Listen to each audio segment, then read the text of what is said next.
So at the time of Reformation, there were things that were changing, a rebirth and revival in the European Renaissance. And it was the Renaissance period that was going on at this time. And Protestantism began around 1500. That was after Martin Luther put his 97 grievances up on the wall, told the Catholic Church, you're paganistic, and what you're doing with those indulgences and making people pay for penance and all that started the Protestant movement. And that was a time period of Reformation, that now the influence of the Catholic Church, the Roman Catholic Church, was now diminishing. And other religions were starting, of Christian religion, starting to grow up. Wesleyanism started, which eventually began the Methodist movement. Calvinism started, which eventually began the offspring of the Pentecostal movement. So you had all this stuff that was going on, that was happening during this time period, that there was changes being made, and that these changes were being presented forth, and the less and less was the domination that used to happen of the Roman Catholic Church under Constantine, of how they had that period that actually plunged the whole world into the Dark Ages. And now coming out, the light is shining. Men are getting the light. They're seeing. They're reading the scriptures for themselves. Finally, the KJV came out during this time, 1641. And you get the KJV, that men now had the Bible interpreted unto them in their own language. So now they could read it for themselves and see, rather than everything being in the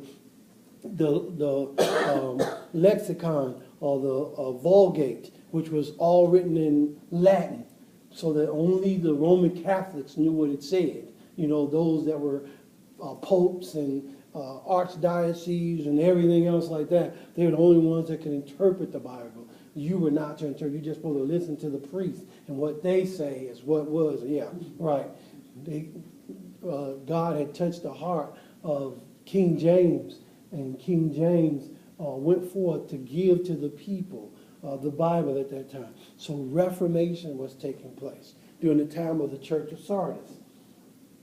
Well, Sardis was a very, very, very wealthy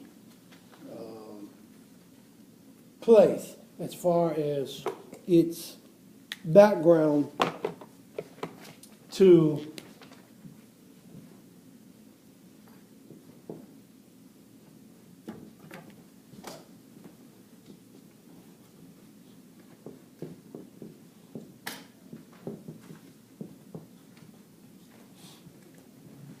in its history.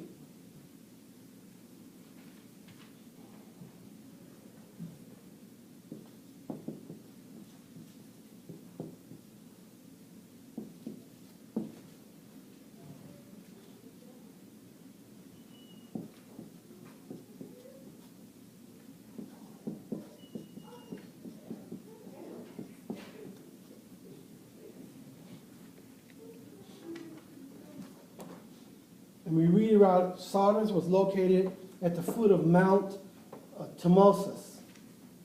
It was the capital of the ancient kingdom, the powerful kingdom of Lydia in the 7th century BC. It was an important Persian city after it was conquered by Cyrus the Great in the 6th century AD.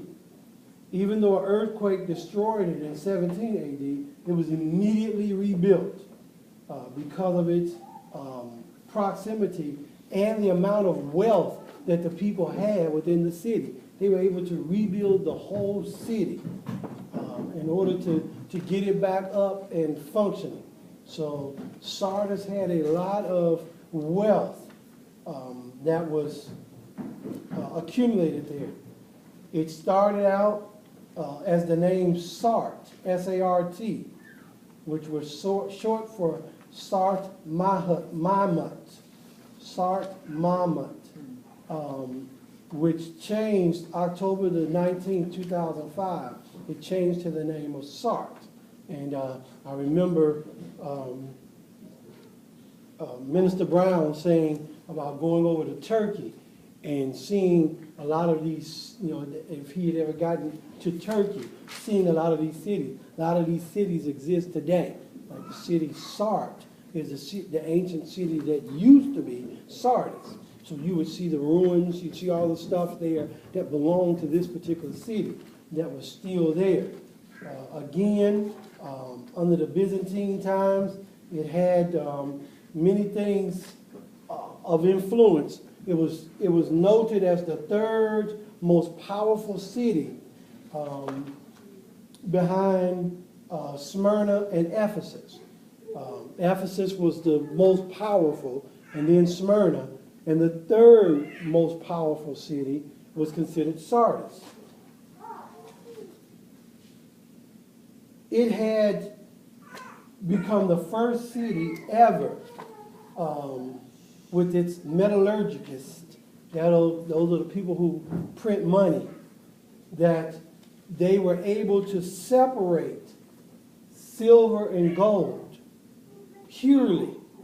They were the first ever to do this. And this cast a bunch of wealth upon the city, that they could separate pure silver, pure gold. From that time before that, there was always this thing called the electrum, where you didn't know how much gold was in it, and you weren't sure how much silver was in it, because it couldn't be separated. Well, in Sardis, the people who were metallurgists, they dealt with metals. They came up with a way to separate purely gold and silver from any alloys or anything else like that. And so they printed the first pure money of pure gold and pure silver. And this made them heaps and heaps and heaps of money.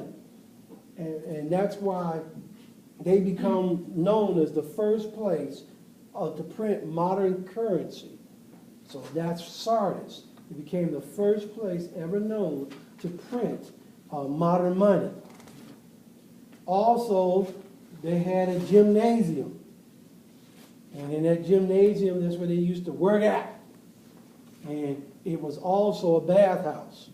And they would go to the gymnasium and work out, and then go to the other part of the gymnasium and take a bath. So it was the local bathhouse. Because remember now, at that time, they didn't have inside, unless you were a Caesar, where people brought you water, and a tub was built within, you couldn't afford it. So that's where they would go, to the bathhouse, and that's where they would bathe. So they would go into the gymnasium part, and they would play and run and whatever they did, and then they would go to the back part, and then they would bathe. Well, most of them only bathe once a month. You know, unless you were in battle, then you bathe probably once every 3 or 4 months. Yeah, it's not something of the particulars that we do every day. Maybe some people twice a day, you know, bathe. No, it was a luxury to have water and to have anything of an aqueduct or something that would bring water to you. They would have to go get their water. So they would have people who were servants, slaves, others that would bring their water, boil it, get it so hot, pour it within the tub. And if they were, like I said, the Caesars or some type of centurion or something of that sort, then those people would have an inside bath. But everybody else within the city didn't. So they would go down to the gymnasium, and that's where they would bathe. And somebody would pour some water on them, and they would get some lye, some soap, and they would wash. And then somebody would pour some water on them, and rinse off, and they get out. And then they come back a month or so later, and they do it again. You know? Wasn't the cleanliness of places, but it was okay. They had synagogue. One of the largest synagogues ever excavated was found in that area. And usually synagogues are usually on the outskirts of the city. Well, this one was directly in the middle of the city, which said a lot about the Jews and said a lot about their wealth of the Jews. Because they were so wealthy, they were able to build a synagogue in the middle of the city. Well, that was great, but there was a temple that was also there. It was the temple of Artemis, which is known as Diana by the Romans. She was the daughter of Zeus, the twin sister of Apollo. And she was the goddess of the hunt, the moon, and fertility. So this was also there, and it was twice as large as the Acropolis. It was huge, this big, huge thing, also in the middle of the city, that was built there for them to worship Artemis or Diana.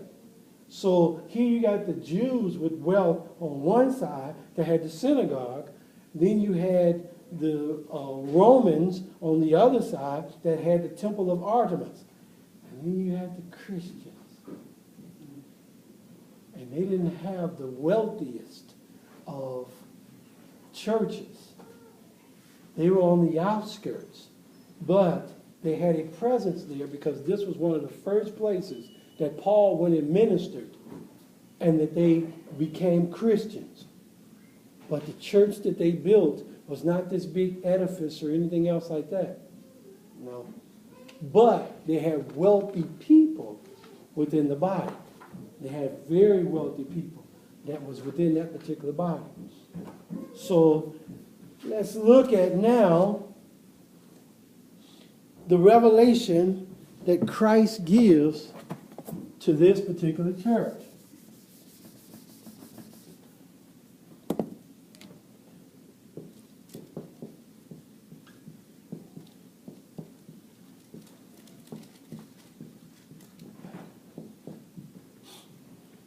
Remember, that was always the key thing. What type of revelation, how did Christ reveal himself to this church, to each church? He revealed himself differently to each one. And unto the angel of the church in Sardis write, these things saith he that has the 7 spirits of God and the 7 stars. I know thy works, that thou hast a name, that thou livest and art dead. So here's the revelation.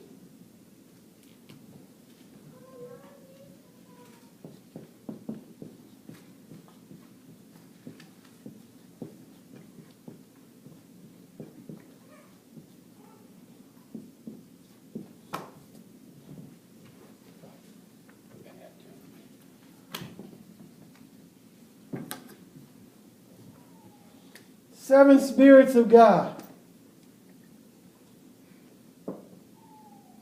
Interesting.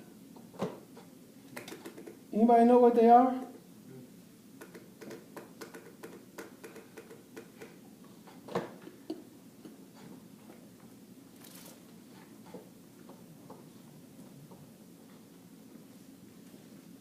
Jesus said, I have the 7 spirits of God.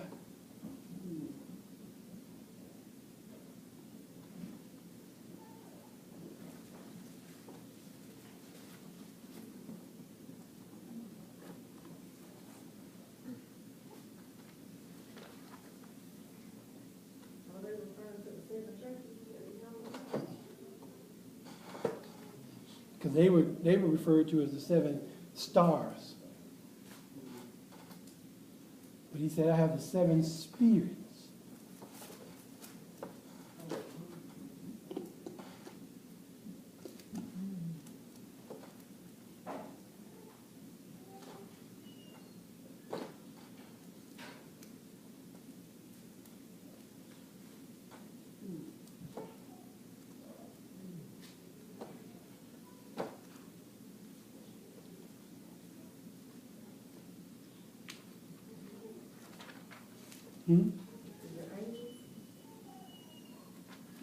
Those were the stars.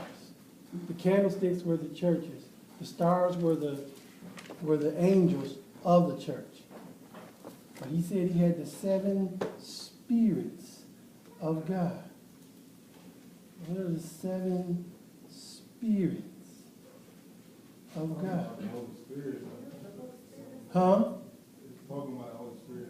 In its completion? Right. Okay, but what's the 7 spirits?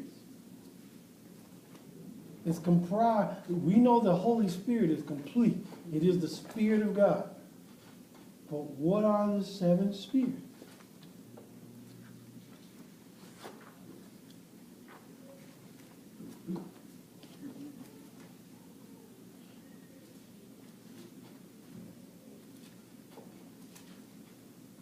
Come on, scholars.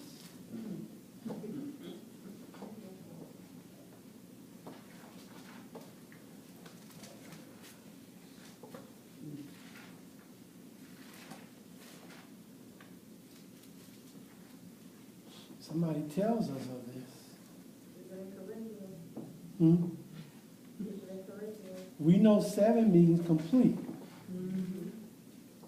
And in that completion, we know that the Holy Spirit is the complete Spirit of God. But what are the 7 comprising characteristics of the Holy Spirit? Huh? Isaiah what? 11:2. Thank you. Turn to Isaiah, 11th chapter.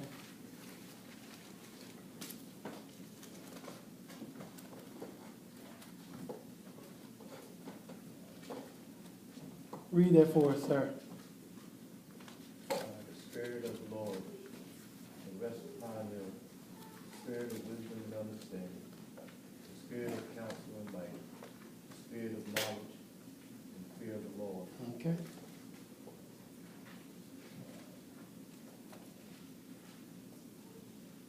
At 6, You